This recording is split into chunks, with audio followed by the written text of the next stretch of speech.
Dari kekayaan warisan budaya menuju kekayaan rasa. Di setiap daerah, di setiap dapur, dan di setiap resep yang diwariskan turun-temurun, tersimpan jejak pengetahuan lokal yang membentuk identitas kuliner Nusantara. Disinilah kita melihat peluang bahwa budaya tidak hanya untuk dirayakan, tetapi juga dapat diolah, dikembangkan, dan menjadi solusi bagi tantangan masa kini, termasuk ketahanan pangan. Inovasi kuliner pangan Nusantara dan ketahanan pangan. Yes. Sebenarnya dua isu ini sangat berkaitan. Jadi sebenarnya saat ini tuh sudah ada campaign yang dinamakan Planetary Health Diet. Nah, ini tuh sebuah temuan kajian akademis pada prinsipnya menyatakan bagaimana di tahun 2050 kita itu bisa memberi makan kepada 10 miliar manusia. Artinya ini kan generasi ke depan dalam batasan planet. Nah, kajian ini menyatakan kita masih bisa survive kalau ada perubahan. Nah, perubahan dari pola makan kita. Intinya kalau pola makan apa yang kita pilih untuk kita makan hari ini akan menentukan rangkaian proses di belakangnya. Konteksnya ke inovasi dan konteksnya ketahanan pangan itu adalah sesuatu yang Indonesia udah punya. Nenek moyang kita sudah lakukan, kita sudah terbiasa dengan makan seperti itu.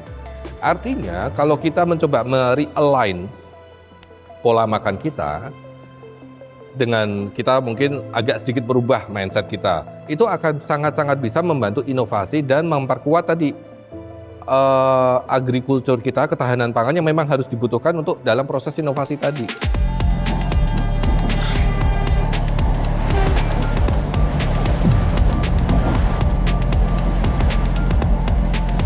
18 challengers terpilih dan akan melangkah ke tahap battle round kedua.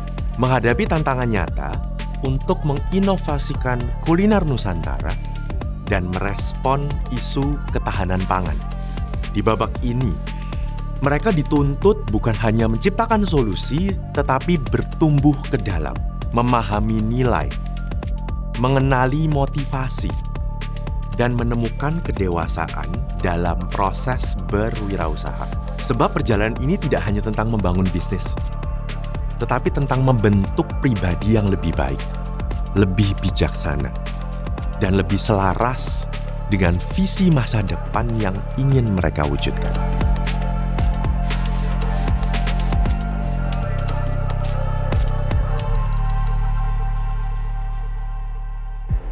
Di battle round kedua kali ini, Anda akan diberi sebuah mystery box. Di dalam sebuah kotak ada rempah. Anda memorize rempahnya apa, baunya seperti bagaimana, dan persepsi Anda terhadap rempah tersebut seperti apa. Setiap peserta nanti akan diberi kesempatan untuk mengambil sebuah dadu. Ya, ketika dadunya keluar, misalkan dapat nomor 3, buka kotak nomor 3. Tanpa berbicara sedikit pun kepada orang lain. Tiap orang berbeda-beda ya. Setiap peserta punya hanya 1 menit. Mereka dibagi satu persatu ya, karena ada 18 orang, mereka bergantian satu persatu masuk ke dalam suatu ruangan di mana di situ disiapkan ada beberapa jenis rempah-rempah.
Anda akan diminta untuk membuat sebuah konsep bahan-bahan yang Anda tadi sudah dapatkan sesuai dengan nomor urutan. Mereka diminta untuk mempersiapkan presentasi selama 1 menit gitu ya. Mereka harus bisa mendeskripsikan rempah-rempah tadi. Pertama dari bagaimana persepsi diri mereka terhadap rempah tersebut. Yang kedua bagaimana kedalaman budaya pengetahuan mereka. Dan yang ketiga adalah bagaimana inovasi mereka terhadap rempah pangan tersebut untuk dibawa ke depannya. Tadi saya masuk, terus nemu kotaknya, saya buka. Saya nggak fokus sama tulisannya, jadi sebenarnya saya lupa itu apa. Jadi saya kepikiran bikin teknologi AI buat mengidentifikasi, buat bantu orang-orang kayak saya nggak pernah masuk dapur sama sekali. Nggak yakin sih sebenarnya. Aku pengen ngambil satu dari temen tuh. Kayak, jadi sebelumnya aku udah nanya ke AI nih. Karakteristiknya kayak gini, warna gini, rasanya gini, aroma gini. Dia kasih jawaban yang bikin aku juga nggak yakin. Ya udahlah, jujur aja. Saya mungkin paling cupu di kuliner karena bisnis saya kaku banget. Tapi tadi saya dapat rempahnya tuh sumak. Sumak tuh fresh, lembut, pelan gitu, nggak nonjok gitu ya. Tapi saya inget rasanya mirip kayak gula asam. Sumak ini saya tawarkan untuk dijadikan dry smoke aromaterapi. Yang membuat saya kurang feel dengan F&B, selain karena memang bisnis saya sekarang memang tidak di situ, sebenarnya saya juga pernah punya pengalaman sedikit sih dulu. Saya beli franchise F&B, tapi nggak works, nggak jalan, makanya saya belum dapat feel-nya. Jadi kalau pertanyaannya ke depannya seperti apa, mudah-mudahan ini bisa menumbuhkan minat saya lagi untuk masuk F&B, terlepas caranya mau franchise, mau partneran, kolaborasi. Yang saya suka dari filosofi Wijen ini sebenarnya ini saya banget sih, tahan panas, tahan kering, durable dan shelf life panjang. Itu terus kita campur dengan madu dan itu kita buat namanya Cardamom Javanas. Inovasinya menggabungkan dua nilai tadi.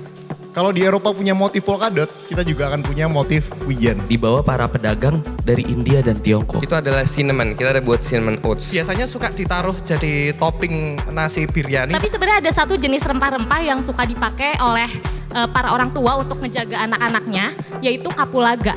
Tujuannya dari ketika mereka mempresentasikan, dipilih 3 terbaik. 3 terbaik ini nantinya akan menjadi ketua kelompok.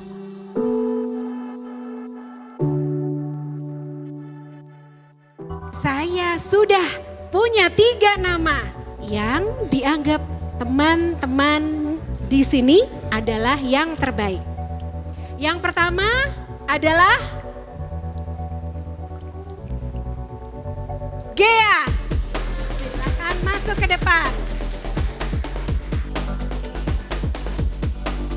Yang kedua, Herti, silakan. Yang ketiga adalah Rama.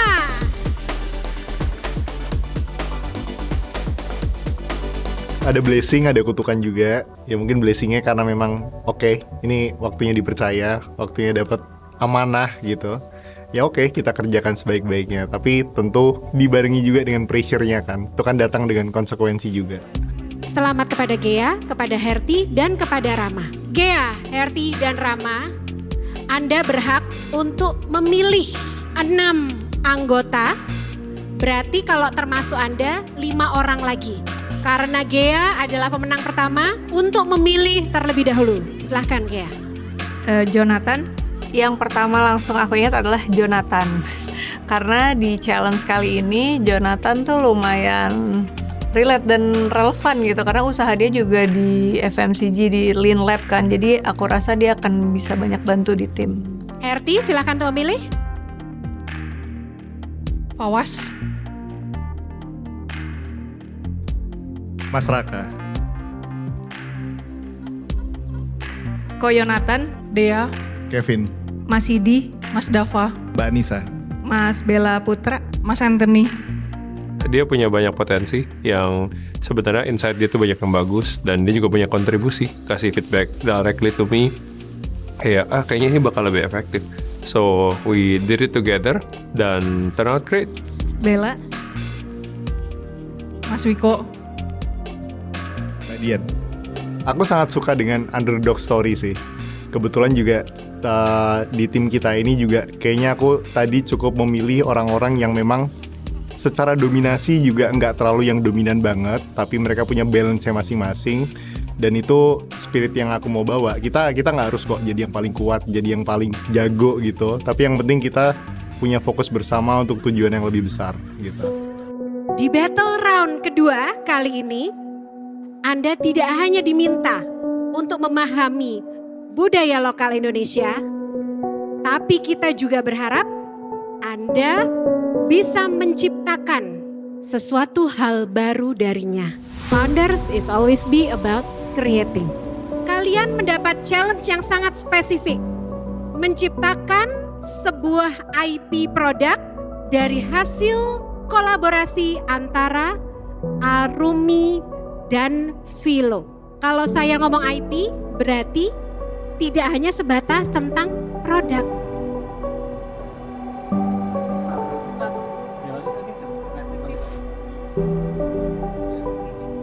Para challengers dari DSC ini, mereka semua kan founders ya. Tentunya mereka harus terus berinovasi, terus memikirkan solusi, terus memikirkan ekspansi. Nah, sifat-sifat seperti ini yang kita cari dari para challengers yang lolos di 18 besar.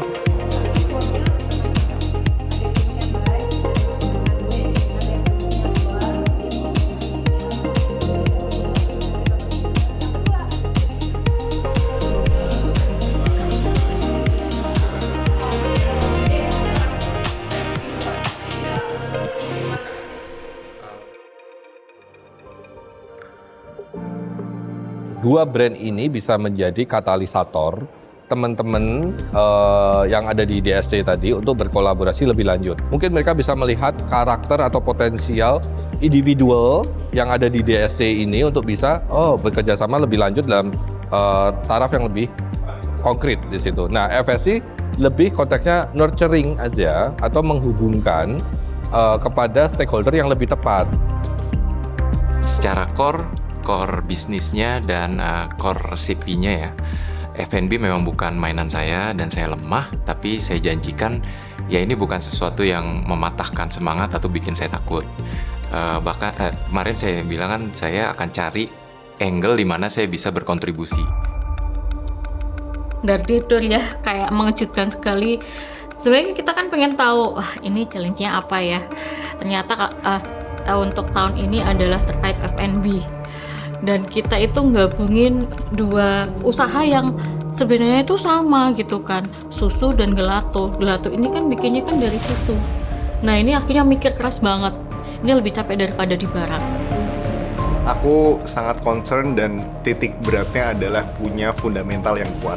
Jadi idenya tuh dipastikan ajak dulu, nggak mungkin kalau kelompoknya geser kanan geser kiri. Aku akan berat dan fokus banget untuk menetapkan oke, ini dia udah cukup kuat dan kita akan bergerak di sini.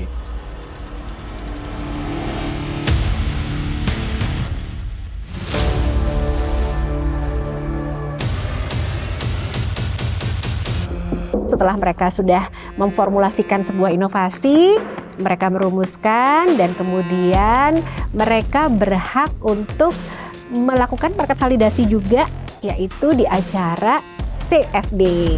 Dalam waktu yang terbatas, cuman 1 jam ya kurang lebih, kita tuh harus dapetin kurang lebih koresponden sekitar 40 orang. Gara-gara checkpointnya lumayan jauh ternyata ya, dan gitu, lari.